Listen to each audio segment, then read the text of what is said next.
66वीं जागतिक शरीर सौष्ठव स्पर्धा दक्षिण अमेरिका की इक्वेडोर यहाँ होने वाली है। 9 नवंबर के दिन होने वाली इस स्पर्धा में देश का नेतृत्व करने का मौका पनवेल के सुहास खामकर इन्हें मिला है। 66वीं जागतिक शरीर सौष्ठव स्पर्धा में सहभागी होने के लिए पनवेल के नायब तहसील तथा मिस्टर एशिया सुहास खामकर दक्षिण अमेरिका के लिए रवाना हो गए हैं। इस स्पर्धा में सहभागी होने के लिए कई मान्यवरों ने उन्हें शुभकामनाएं दी। सुहास खामकर इन्होंने 8 बार भारत श्री तथा 1 बार मिस्टर एशिया पद हासिल किया है।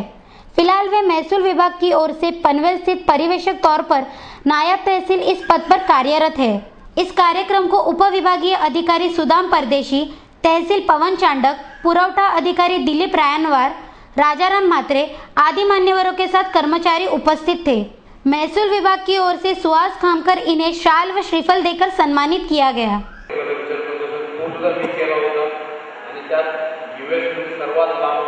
प्रवास होता तर कॉम्पिटिशनची तयारी झाली, सिलेक्शन झालं, सगळं झालं।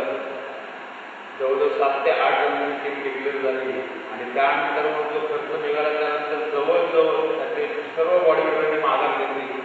आता पुन्हा आपल्या इंडियन टीममधून फक्त 3 जण कॉम्पिटिशनला चाललेले आहेत त्याच्यामुळे। पण जाटक साहेबांनी सांगितलं बाबा तू काय टेन्शन घेऊ नको, आम्ही सगळे आहोत। या शब्द जे होते बरोबर ते माझ्यासाठी महत्त्वाचे होते।